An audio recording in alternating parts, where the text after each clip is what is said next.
नागरी बँकामध्ये रूपांतर करून घ्यायचं की पतसंस्थाच ठेवायची, आणि ते जर त्यांना पटलं की आपण नागरी सहकारी बँकामध्ये रूपांतर करून घ्यावं तर ते निश्चितपणे ते विचार करतील. अतिशय चांगलं आहे.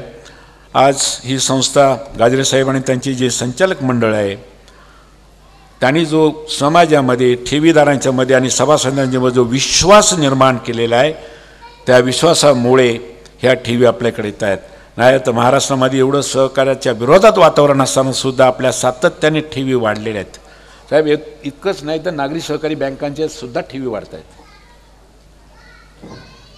अहमदनगर सहकारी बँकेचे जवळजवळ सगळेच सभासद आमचे आहेत. महानगर सहकारी बँकेचे साहेब आमच्या पाच महिन्यामध्ये 250 ते 250 कोटीच्या ठेवी वाढल्या आमच्या महानगर सहकारी बँकेचे. सगळे ठेवीदार आहेत आमचे, सगळे सभासद आहेत तिथे बसलेले.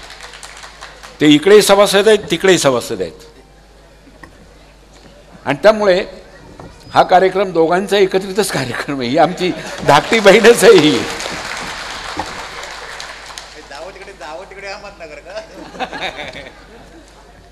अहमदनगरने सहकार शिकवलेलं आहे आपल्याला.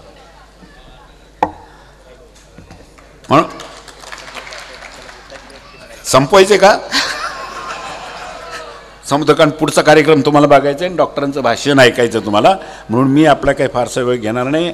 आमदार साहेब सुद्धा बोलणार आहेत. म्हणून नाही, या कार्यक्रमासाठी गाजरे साहेबांनी आणि त्यांचे सर्व सहकाऱ्यांनी अगत्यपूर्वक बोलवलं. आम्ही नाशिकला होतो, त्यांच्या निमंत्रण पत्रिका मिळाली. नाशिकवरून मुद्दाम ह्या कार्यक्रमासाठी आलो.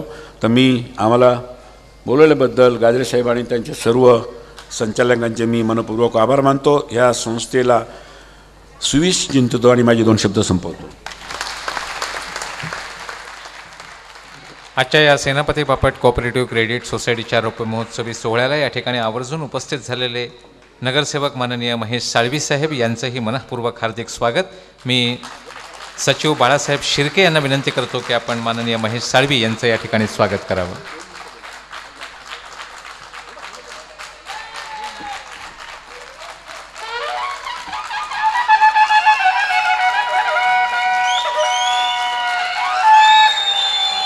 मुंबई बँकेचे अध्यक्ष माननीय सिद्धार्थ कांबळे साहेब यांना मी विनंती करतो की आपण आपलं मनोगत या ठिकाणी व्यक्त करावं.